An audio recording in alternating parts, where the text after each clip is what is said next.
बहिन बेचे कुटहन के बाजार हो मनीषा अपन बहिन बेचे कुटहन के बाजार हो मनीषा अपन बहिन बेचे बेचत बेचत साँझ हो गए बहिनी ना बिकाए हो बेचत बेचत साँझ हो गए बहिनी ना बिकाए हो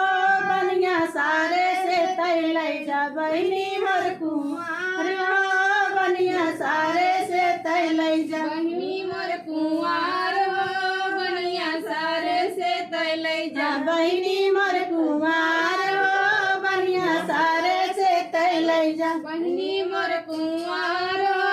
बनिया सारे से तैले जा ताल में चवन्नी चमके बागों में अनार हो ताल में चवन्नी चमके बागों में अनार हो मोनू अपन बुआ बेचे मोनू अपन बुआ बेचे तिघरा के बाजार हो मोनू अपन बुआ बेचे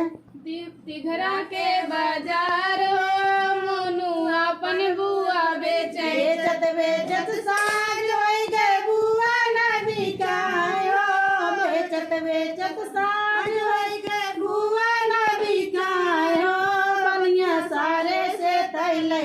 बहिनी बुआ मोर कुंवार हो बनिया सारे से तैले बुआ मोर से तैले जा बुआ मोर कुंवार हो बनिया सारे से तैले जा ताल में चवन्नी चमके बागों में अनार हो ताल में चवन्नी चमके बागों में अनार हो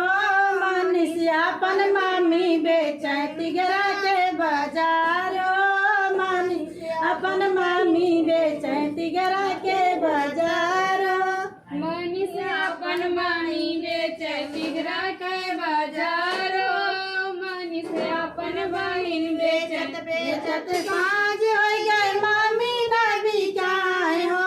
बेचत बेचत साँझ हो गए मामी ना बिकाए हो बनिया सारे से तैले मामी मोर कुंवार हो बनिया सारे से तैले जा मामी मोर कुंवार हो बनिया सारे से तैले जा मामी